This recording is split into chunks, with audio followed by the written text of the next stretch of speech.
Hi everyone, welcome back to my channel. तो आज मैं आप लोगों को NABH 5th एडिशन का ह्यूमन रिसोर्स मैनेजमेंट इस चैप्टर का 3rd स्टैंडर्ड बताने वाली हूँ, which is all about induction programme. ठीक है, कि आपने ज्वाइनिंग के टाइम पे इंडक्शन प्रोग्राम को किस तरीके से, क्या आपका कंटेंट होना चाहिए इंडक्शन का, उसके बारे में मैं आज आपको बताऊंगी।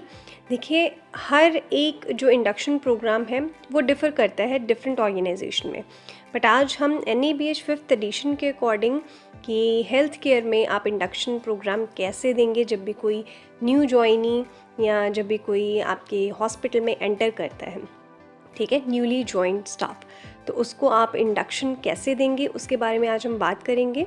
तो हम वीडियो को फटाफट से शुरू करते हैं, बट उससे पहले मैं आपसे रिक्वेस्ट करना चाहती हूँ, अगर आप मेरे चैनल के कंटेंट को सपोर्ट करना चाहते हैं तो आप मेरी चैनल की मेंबरशिप ले सकते हैं।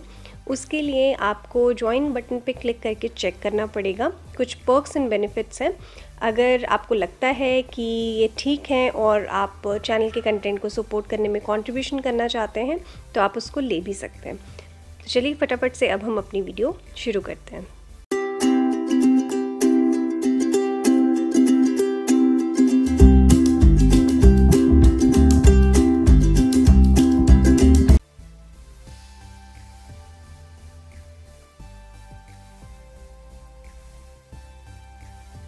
देखिए गाइस, जो इंडक्शन है और उसी से मिलते जुलते कुछ चीज़ें हैं, जैसे कि ओरिएंटेशन और ऑनबोर्डिंग। ठीक है, तो ऑनबोर्डिंग ओरिएंटेशन की अभी बात हम नहीं करेंगे, मैं सिर्फ आपको इंडक्शन के बारे में बताऊंगी। तो इंडक्शन बेसिकली एक ऐसा प्रोग्राम होता है जो बेसिकली ज़रूरी होता है न्यूली ज्वाइंट स्टाफ के लिए। ठीक है, वो किस लिए? क्योंकि जब भी न्यूली ज्वाइंट स्टाफ आपके हॉस्पिटल में एंटर करेगा तो आप उसको ऐसे ही काम पे नहीं लगा सकते हैं कि चलो ठीक है, आपको रिस्पॉन्सिबिलिटीज़ दी, आप अपना काम शुरू कर दीजिए। ठीक है, तो इंडक्शन का बेसिकली पर्पज़ ये होता है ताकि जो न्यूली ज्वाइंट स्टाफ है वो आपके ऑर्गेनाइजेशन कल्चर से, ठीक है, आपकी पॉलिसीज़ से, आपके प्रोसीजर से, आपका वर्क कल्चर क्या है, इन सब से रूबरू हो सके और वो आपके बिल्कुल एनवायरनमेंट में फ़िट हो सके। ठीक है, उसको अपनी जिम्मेवारियां उठाने में या फिर उसको काम करने में, उसकी प्रोसीडिंग्स में कोई भी प्रॉब्लम ना आए, इसीलिए आप इंडक्शन जो न्यू स्टाफ होता है उसका करवाते हैं। ठीक है, तो आज मैं आपको बताऊंगी कि इंडक्शन को आपने किस तरीके से डिलीवर करना होता है। ठीक है, उसके कंटेंट्स बेसिकली क्या होते हैं हेल्थ केयर में। ठीक है, NABH 5th एडिशन के अकॉर्डिंग, अगर आपका हॉस्पिटल NABH है या फिर आप NABH के अकॉर्डिंग जाना चाहते हैं, एक्रेडिटेशन लेना चाहते हैं, तो आपके इंडक्शन प्रोग्राम में क्या मेन चीज़ें कवर होनी चाहिए वो मैं आज आपको बताऊंगी। ठीक है, तो सबसे पहले तो इंडक्शन की आप एक PPT रेडी करेंगे। तो PPT रेडी करनी बहुत इंपॉर्टेंट है, क्योंकि PPT के थ्रू क्या होगा, जो आपका स्टाफ होगा वो इजीली चीज़ों को कैप्चर कर सकता है और इजीली अंडरस्टैंड कर सकता है। अगर आप जस्ट थ्योरेटिकल चीज़ें बताएंगे तो उनको नहीं समझ आएगा इतना। ठीक है, और इंडक्शन एक ऐसी प्रोसेस नहीं होनी चाहिए कि बस एक बार बता दिया तो पर्सन को समझ आ जाए। तो मेरे अकॉर्डिंग ये चीज़ है कि आप इंडक्शन को एटलीस्ट अपने ट्रेनिंग प्रोग्राम में इंट्रोड्यूस कीजिए और उसको महीने में 2 बार ज़रूर दोहराएं। ठीक है, तो अब मैं आपको बताती हूँ कि आपने PPT की स्लाइड्स में क्या इंट्रोडक्शन देनी है, क्या चीज़ें आप इनकॉर्पोरेट करेंगे। ठीक है, तो एक सिस्टमैटिक वे में चलूँगी मैं, आप इसको नोट कर सकते हैं। ठीक है, तो सबसे पहले आपके जो स्लाइड्स हैं उसमें होना चाहिए हॉस्पिटल का मिशन, विजन और वैल्यूज़। ठीक है, ये सभी ऑर्गेनाइजेशन के स्टाफ को पता भी होनी चाहिए और न्यूली ज्वाइंट स्टाफ को तो बिल्कुल बताएं। और इसके अलावा मैं आपको बोलना चाहूँगी कि जो हॉस्पिटल का मिशन और विजन है वो एंट्रेंस पे लगाएं, ताकि सारा स्टाफ उसको देख सके और सारे पेशेंट्स उसको देख सकें। ठीक है, तो इंडक्शन में जो आपकी पहली PPT होगी वो होगी आपके हॉस्पिटल का थोड़ा सा इंट्रोडक्शन, साथ में होगा आपके हॉस्पिटल के मिशन, विजन एंड वैल्यूज़। ठीक है, अब आपके हॉस्पिटल में जो NABH हॉस्पिटल्स हैं उनको पेशेंट राइट एंड रिस्पॉन्सिबिलिटीज़ और एम्प्लॉय राइट एंड रिस्पॉन्सिबिलिटीज़ का पता होगा। जो हॉस्पिटल NABH नहीं है बट वो प्रिपेयर कर रहे हैं, तो मैं उनको ये बोलना चाहती हूँ कि patient right and responsibilities, employ right and responsibilities को डिस्प्ले करके रखिए।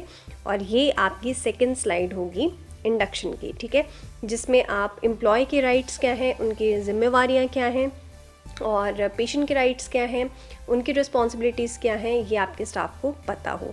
ठीक है, तो आपकी सेकंड स्लाइड जो है वो होगी patient right and responsibilities and employ right and responsibilities.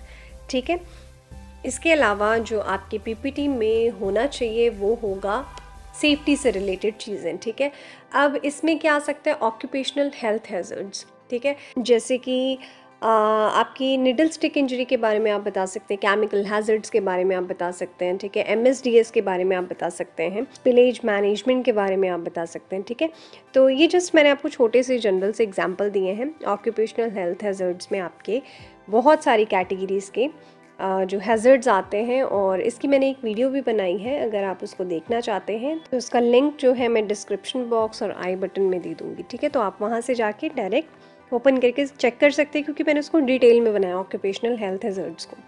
ठीक है, इसके अलावा जो है आपके इंडक्शन में कार्डियो पल्मोनरी रिससिटेशन, ठीक है, या जो एक्चुअली डायरेक्ट पेशेंट केयर दे रहे हैं, जैसे आपके नर्सिंग स्टाफ है, आपके डॉक्टर्स हैं, तो उनको CPR के बारे में जो है इंडक्शन में ज़रूर बताएं। हालांकि उनको अच्छे से पता होती है ये चीज़ें, ठीक है, उनकी ये नॉलेज होती है बेसिकली, बट आपका काम ये है कि एक बार उनको इंडक्शन में ज़रूर बता दें।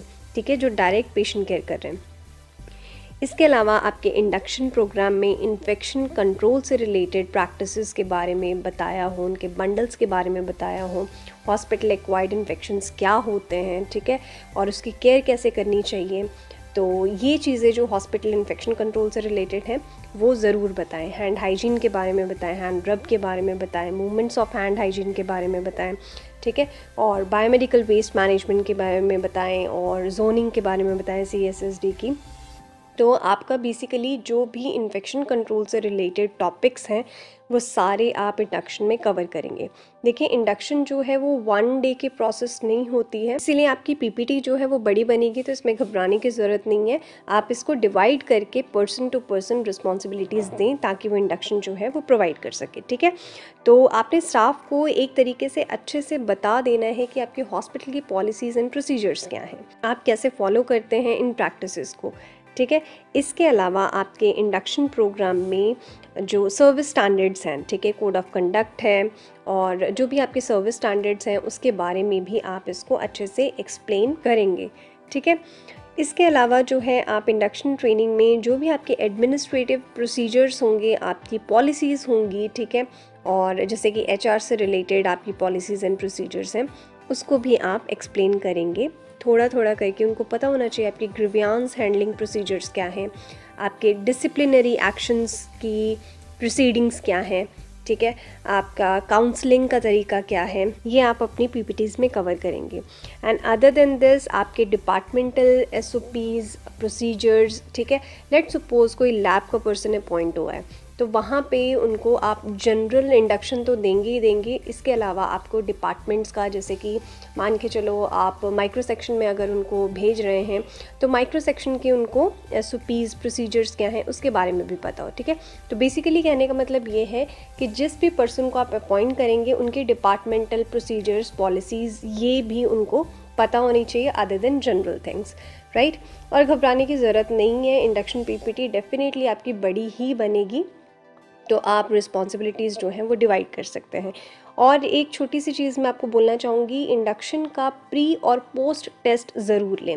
प्री टेस्ट मैं इसलिए बोलूँगी कि थोड़ा सा आइडिया हो जाता है कि पर्सन्स को कितना पता है। ठीक है, अगर आप प्री टेस्ट नहीं भी लेना चाहते तो इंडक्शन के बाद आप अपनी पॉलिसी में लिख सकते हैं, या पॉलिसी आप ऐसी बना लीजिए अगर नहीं बनी है तो, कि आपने पोस्ट टेस्ट ज़रूर लेना है। ठीक है, इससे क्या है कि पर्सन को थोड़ा सा डर भी बना रहता है और उनको पॉलिसीज़ प्रोसीजर्स का पता होता है, क्योंकि उनकी असेसमेंट होनी होती है। ठीक है, और ये असेसमेंट जो है आप अपने अप्रेजल में ले सकते हैं। तो हेल्थ केयर में क्या चीज़ें इंडक्शन प्रोग्राम्स में आनी चाहिए वो मैंने आपको बताया है, और ये सारा NABH के अकॉर्डिंग है।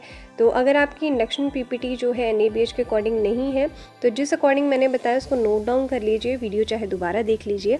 ठीक है, और नोट डाउन करके आप अपने इंडक्शन PPTs को उस अकॉर्डिंग बना सकते हैं, और असेसमेंट ज़रूर करवाएं। ठीक है, और वो असेसमेंट जो है पर्सन की जो पर्सनल फाइल है, HR फाइल्स है, उसमें लगाएं। और हाँ, आप इसमें जैसे इन्फेक्शन कंट्रोल से रिलेटेड जो आपके टेस्ट हैं उसको भी इनकॉर्पोरेट कर सकते हैं।